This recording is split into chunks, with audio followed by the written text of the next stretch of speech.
প্রিয় দর্শক, আসসালামু আলাইকুম। রাজনীতিতে নতুন মোড়। জামাতের আমির ডক্টর শফিকুল ইসলাম তিনি জাতির কাছে ক্ষমা চাইলেন। কেন ক্ষমা চাইলেন আসুন শুনি। একটি সংবাদ সম্মেলনে বলেছেন, জামায়াতে ইসলামী বা তার কোনো নেতাকর্মীর মাধ্যমে কেউ ক্ষতিগ্রস্ত হয়ে থাকলে তার কাছে নিঃশর্ত ক্ষমা চাই। এই ক্ষমা প্রার্থনায় কি ৭১ মুক্তিযুদ্ধের সময়টাও আছে কিনা সেটা সেদিন আপনি স্পষ্ট করেননি, আজকে এটা স্পষ্ট করবেন? মানে আপনি, অনেকেই প্রশ্ন করছে যে জামায়াতের মাননীয় আমির ক্ষমা কিসের জন্য চাইলেন, মানে ৪৭-এর পর থেকে শুরু করে আজকে পর্যন্ত,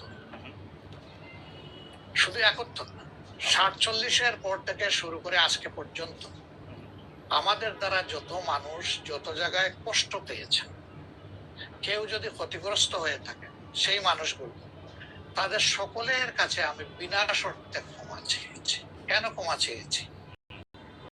আমরা মানুষ, ইন্ডিভিজুয়াল মানুষ যেমন ভুল করতে পারে, মানুষের সমষ্টি একটা দলেরও বিভিন্ন ভুল সিদ্ধান্ত থাকতে পারে।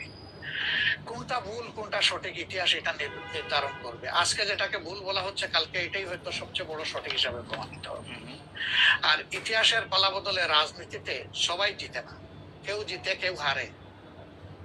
আমরা আদর্শবাদী একটা দল, আমরা বিশ্বাস করি আমরা মানুষ ভুলের ঊর্ধ্বে নই। আমাদের দ্বারা, আমাদের সহকর্মীদের দ্বারা মানুষ বিভিন্ন ক্ষেত্রে কষ্ট পেতে পারে, ক্ষতিগ্রস্ত হতে পারে।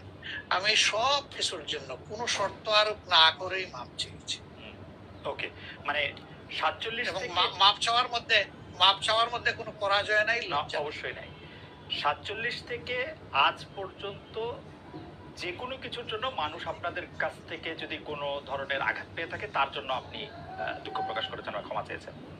এর ভিতরে সব ঢুকে গেছে, কোনো কিছু বাদ নাই। ওকে, এভরিথিং ইনক্লুডেড।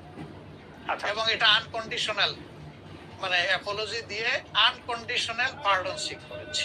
এইটা কি ডক্টর শফিকুর রহমান, আমি আসলে যেহেতু আপনার সঙ্গে আমার মানে নানা সময় কথা বলার সৌভাগ্য হয়েছে, মানে পর্দার বাইরে পর্দার ভিতরে, সেটা আমি জানি বলেই আমি আমার প্রশ্নটা করছি যে আপনি যে ৭১টাকে এই ৪৭ থেকে আজ পর্যন্ত একসাথে বললেন,